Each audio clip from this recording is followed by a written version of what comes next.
use criminal prosecution to take them out. And that could happen to the Fuenteses here, because we could see they've already diverted the water to try to drought them out. And yet these men, the Fuenteses and his wife, they're tough people. And I thank them for standing. But the court systems are using lies, manipulations, false evidence, withholding evidence, false accusations. And it's not just the federal courts, by the way, it's the state courts too. Yes, it is. Yes. They're denying people of their right to be innocent until proven guilty. They're denying them of their rights to speedy trial, denying them right to fair trial, denying them right to public trial. Using color of law. Using color of law. Denying their right to a jury trial. And these things are going to have to be corrected. Yes, sir. I do believe that is the sheriff's responsibility. You bet you it is. And while I was in Nye County, because I spent a year, and my father spent nearly 2 years right here in Nye County, and I called the county sheriff myself from jail. Of course, they wouldn't let me speak to her. And then they threw me in the hole for making the call. But there are atrocities going on right in this county where men's rights are being trampled on. And yes, you're right. It's the county sheriff's responsibilities to protect the rights of all its citizens, all its people. And if those people are being housed there, then they're a part of your responsibility. Mm-hmm. And when a man calls, even from a jail cell, the county sheriff better respond. Yes. Hear, hear.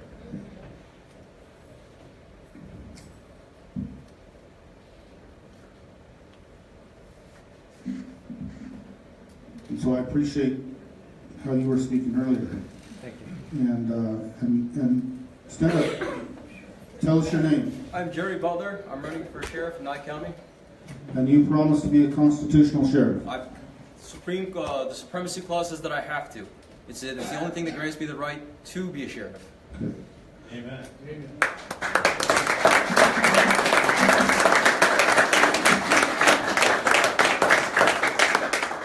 Is our current Nye County sheriff here tonight? No. She was invited. I understood that she was going to come. I was hoping that she would be here. Yeah, the DA's back there. Okay. Well, that's good. So who's the DA? Thank you. Thank you for being here. I appreciate it.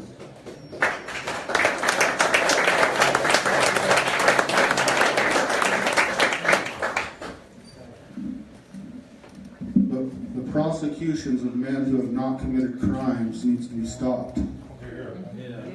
Okay? Because I witnessed over and over again. I experienced it myself, and I witnessed other men who are placed in jail, who are accused of crimes they didn't commit, who are many times coerced through pressures, and then they make plea deals whether they're guilty or they're not. Either that, or maybe if they have committed a crime, a small crime, that it's a molehill is turned into a mountain. Okay. Now, when a man commits a true crime, when he's actually done harm to another person's life, liberty, or property, then he should be forced through the courts of law and through prosecution to repair that damage. But that if there is no harm done and there was none intended, then no crime has been committed and there needs not be prosecution. Hear, hear.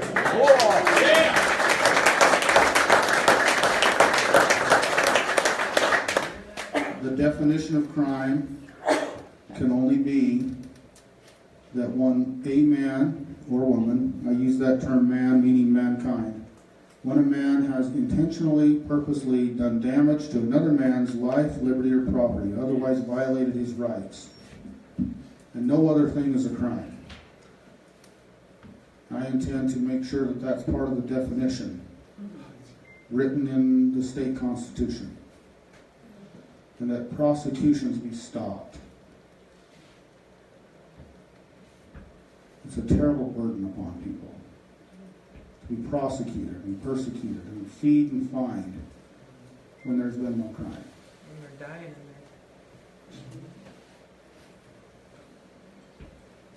there. Anyway, I don't want this to be a campaign speech. I come here to talk and teach about principles and to support the Fuenteses and to lend them support, because I do care and I am concerned about your rights. And I can see that this place was beautiful. Was, past tense. And that I can see that the waters that run through here, once they run through here, they still ended up in the same reservoir that they do now. Okay? So what purpose was the government trying to accomplish other than drought the Fuenteses out? Power and control. Okay? Well, I'd just like to say, because this is very important, that under the 10th Amendment, 10th Amendment, what he was talking about is the supremacy clause. It says that the Constitution is the supreme authority within the land. All laws, federal, state, county, any of them, even the state constitution, is subordinate to the the U.S. Constitution, and any laws that are written under it are null and void. Okay, so that's actually under Article 6 of the Constitution, Clause 2, and it states that this Constitution and all the laws that are made in pursuance thereof, this Constitution, shall be the supreme law of the land.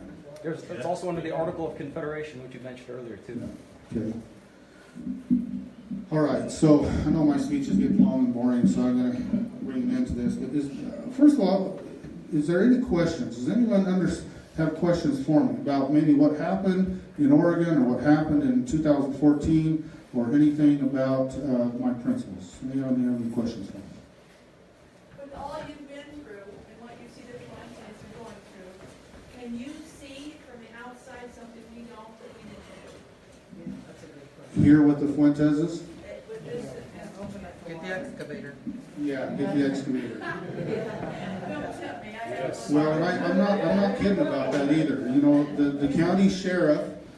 Okay, think about it this way, and I Madam DA, what is your name? Just so Angela. Okay, Angela. If any other man were to do this same sort of thing in any other part of the county, just go in and take the rights of them, that would be cause for prosecution against someone of that sort. Would that not be correct? If they trespassed on someone's land? No, if they come and they rob their water rights like this. Yeah. They infringe on It has to be activated by the sheriff himself first, Okay. and then sent to her. He has to do the report and the If I went down into Pahrump and diverted the water out of Mr. Hafen's well so he couldn't water his fields, Good. It would probably be a civil suit. I don't know if that would be a crime, actually. perhaps. That sounds like a criminal act to me if you're robbing someone else's property. Water is Well, if you're saying they stopped the water on, it was in their land and it was flowing to the next property? I don't know. I don't want to. I know we're getting a little crazy here. So Getting they on. stopped it on their land. Well, and it takes it to the next federal and state law says that it can't be rerouted. Yeah. Well, my point was, well, I guess we're getting a little down into the details, but if someone had a clear right and title according to the state water rights and water, and then they diverted it, that's taking something that doesn't belong to them. That's theft. Might not be robbery. Robbery is done with force, but it certainly is theft, and theft is a crime. Right. And if any other man were to do that, now I know that there's, when we talk about watershed laws and different things like that, a lot of waters that one man has right to, begins on other properties sometimes, and through runoff and so forth. Most of our diverted water oftentimes starts some other place, and that we have diversion rights and right of ways for ditches. This water ran through here since 1871. It's the same exact place it always ran. Yeah. And so what I see going on here is that there is a crime taking place, Yes, and yet it has gone unaddressed. yes. Okay? It has gone unaddressed by those in authority to protect those rights, which would fall on the county sheriff. Okay, now the Fuenteses need to make a claim that they have been harmed. And that claim needs to be filed with the DA here. And then that DA can take it up. But she can't take it up if you don't make that claim. So that needs to take place if it hasn't yet. And then those criminals need to be held accountable. And the rights need to be wrong, or the wrongs need to be righted. And that water needs to be headed back down here. And it's as simple as that. And if you were to go up there and to open that ditch and send that water back down here, you'd be well within your rights because you have right to that water, as long as that is correct with the state engineer and recorded properly. Claims made. If it's not, that's another story. And you need to make beneficial use of it. Where is the state engineer's stand on this right now? I know that there's still some questions and they're working with that, and so I can't answer that question from him. Anyway, I believe in God. I believe in freedom. And I'm running for governor because those who are currently in and have been for the last 25, 30 years have failed to uphold my rights and my father's rights upon the land, to the point that they allowed us to be prosecuted in a federal court unjustly. I spent 2 years in prison right here in this county for a big part of it. My rights were not listened to by the county sheriff here. My governor did not stand up for my rights. My attorney general, Adam Laxalt, failed to stand up for my rights. If their duty is to protect my life, liberty, and property, then where are they? AWOL, protecting their own. Okay, where are they? Filling their pockets. If I could count on them to protect my life, liberty, and property, then I will step out of the race. Because I got better things to do. I want to live my life. I want to build the ranch and enjoy my children and teach my kids how to work and enjoy life a little bit. But I can't. I can't count on them. And so I feel compelled to step in this position.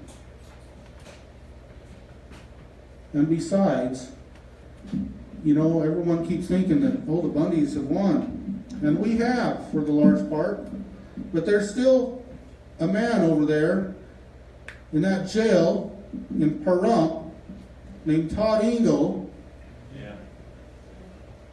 who was with us there that day on the bridge in 2014, who did not commit a crime, who is sitting in incarceration right now. For what? Well, because of the lies and the manipulations that the government prosecutors use, withholding evidence and the judge disallowing true evidence to come in, he was convicted by a jury. Falsely. Yes, falsely. That's where I just went with all of that. Okay? But he's not guilty. The jury couldn't make an informed decision, and quite frankly, a jury that... There's a big problem with people. The jury's supposed to ensure that they're guilty beyond a reasonable doubt. The problem is they're not told they're lied to. Weren't they misled somehow, the way the paperwork was and everything? The jury was misled? The jury was misled, and so then they make a conviction. But that's what happens in most of these cases. I've seen it over and over again. I experienced it. And it was only by the grace of God that I was able to get through. When the government has a 98% conviction rate, and yet little old me here, rancher from southern Nevada, is able to beat 24 federal felony charges, that doesn't happen by accident, nor does it happen by my own wit and skill. That is the work of our Father in heaven. Yeah, sure is.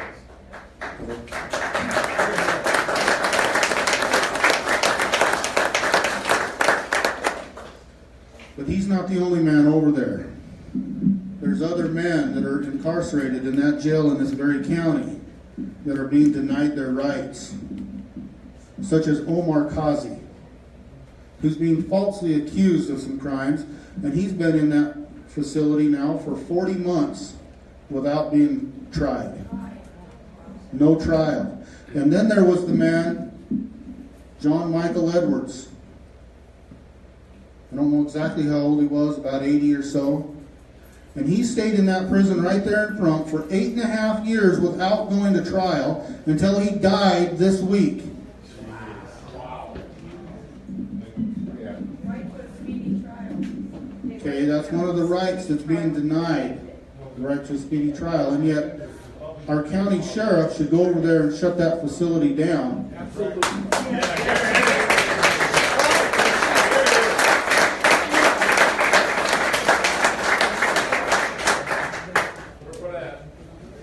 Because of the atrocities that are being taking place. There is no court, there is no judge, there is no group of people that can rightfully do these things.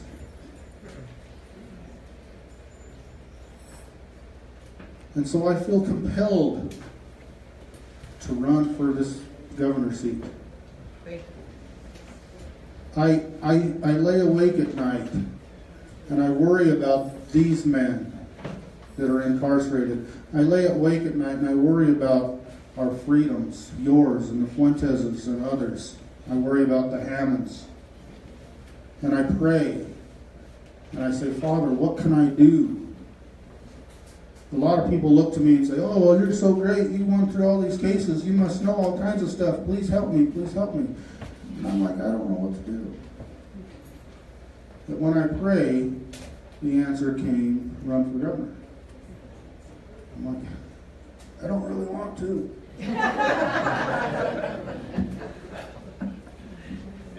5 minutes. But I finally listened to him and decided to sign up. Fantastic. And I really don't know how to run a good campaign. I just soon go to work, build the ranch, put some waters in, try to get some cows fat. I just want to live and let live. I just want to be free and be left alone. That's all I want. I just want to live in peace. I'm about peace. It's not the time, you can't. I know. It's not That's the why time. I'm here. None of us can. It's not the time. I just want peace. I just want peace. That's all I want. You know, the Bundys, we didn't try to get where we're at. We just wanted to live and be let alone. They attacked us. They attacked us. But we studied and we understood the Constitution, we understood our rights, we understood the proper form and function of government, and we just said, no, we're not going to bow down to the tyranny. And